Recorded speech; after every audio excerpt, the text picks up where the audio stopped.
Oi gente, tudo bem com vocês? Bem-vindos ao meu canal Casos e Mistérios.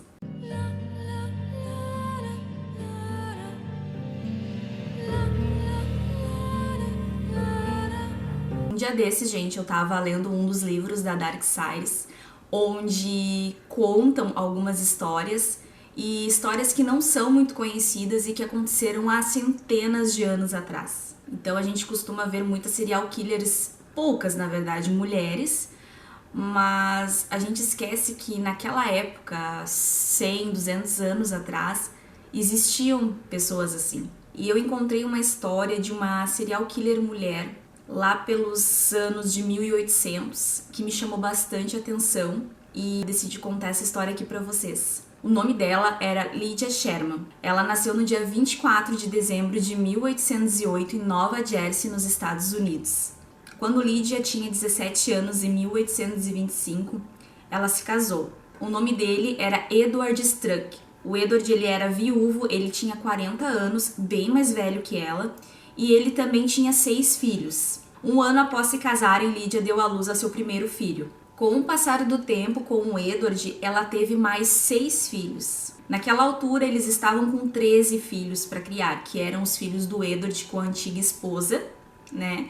E os atuais filhos do casal. Então, com essa grande família para sustentar e Lydia sem trabalhar, o Edward ele vai atrás de um emprego e ele consegue um emprego como policial. Mas em 1863 o Edward acaba sendo demitido. Nessa época, os filhos do Edward já haviam crescido e já haviam saído de casa, então ele morava com a Lydia e com seus filhos que ele teve com ela. Pouco tempo depois, o filho mais novo do casal, era um bebê ainda, ele acabou morrendo. Ele morreu de uma doença intestinal. Com isso, restaram 6 crianças para o casal criar. Então, com o desemprego, com a perda do bebê, o Edward ele acabou entrando numa grande depressão. Ele só queria ficar de cama, se recusava a levantar, se recusava a sair, se recusava a procurar um novo emprego. Então, Lydia, decidindo que o seu marido tornou-se um peso, né, dentro de casa, ela acaba servindo um mingau envenenado de arsênico para ele. O médico, ele deu como causa da morte do Edward como sendo esgotamento. Eu vou repetir isso, que isso é muito... é inacreditável. Então Lydia acabou se tornando uma viúva, sem herança nenhuma, sem renda nenhuma, tendo que criar os seus filhos sozinha. Apenas um mês depois de envenenar o marido, ela se vê naquela grande dificuldade e ela decide envenenar os 3 filhos mais novos. Livre dos fardos, ela acabou melhorando a sua condição financeira e o seu filho de 14 anos acabou arrumando um emprego como pintor. Mas esse filho de 14 anos que tinha conseguido um emprego como pintor, ele acaba adoecendo. Ele acabou ficando doente com uma enfermidade que eles chamavam na época de cólica dos pintores. Então o filho dela, né, que era pintor, que estava botando dinheiro para dentro de casa, acaba adoecendo e tendo que ficar de cama por alguns dias. Lydia simplesmente deu ao filho uma semana para ele se recuperar e voltar ao trabalho, só que o filho dela não conseguiu se recuperar nessa uma semana. Então ela simplesmente decidiu dar um chá batizado com arsênico para o próprio filho. A Lydia acabou ficando apenas com 2 filhos vivos, que foi a mais velha com 18 anos, que também se chamava Lydia, e a mais nova que tinha 12 anos. A mais novinha de 12 anos, ela era uma criança e sempre foi uma criança que era muito frágil e ficava constantemente doente, com febre, gripada, sempre ficava doente. O que, na minha opinião, eles não dizem no livro que eu li, mas eu acho que ela já deveria ter sido envenenada de repente. Provavelmente a criança ela já era frágil por algum envenenamento que não deu certo, ou de repente ela estava envenenando aos poucos. Tenho minhas suspeitas. Quando a menininha de 12 anos ficou doente novamente, entrou nessas crises novamente, que foi em março de 1864, a Lydia simplesmente decidiu dar uma colher com remédios e com grãos de arsênico para a menina. A causa da morte dada pelos médicos foi que a menina morreu de febre tifoide.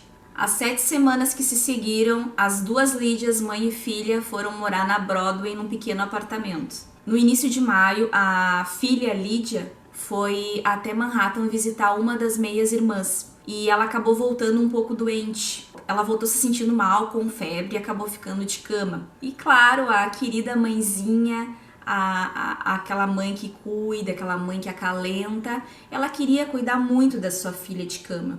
Até que no dia 16 de maio de 1866, ela acaba tomando um remedinho dado por sua mãe e ela acaba convulsionando e morrendo. O corpo da filha Lídia foi enterrado ao lado do pai e de seus outros irmãos. Pouco tempo depois, sem nenhum fardo para criar, sem nenhum filho para ter que sustentar, ela acabou se mudando para Connecticut e lá ela conhece um homem chamado Dennis. Ele era um fazendeiro local muito rico e pouco tempo depois que eles se conhecem, ela já casa com ele. O relacionamento durou pouco mais de um ano, então um pouco depois de um ano, o Dennis ele ficou muito doente e acabou morrendo depois de comer uma sopa feita pela esposa. E dessa vez, acreditem ou não, os médicos deram a causa da morte como sendo cólera. Mas dessa vez ela ficou viúva e ela herdou uma grande herança. Embora ela estivesse muito feliz, muito rica, ela decide conhecer uma outra pessoa e acaba se casando de novo. O nome da próxima vítima era Horatio Sherman. Ele era um viúvo e era um homem alcoólatra. E detalhe, além de ser viúvo, ele tinha 4 filhos. Ele foi morar com ela e com seus 4 filhos.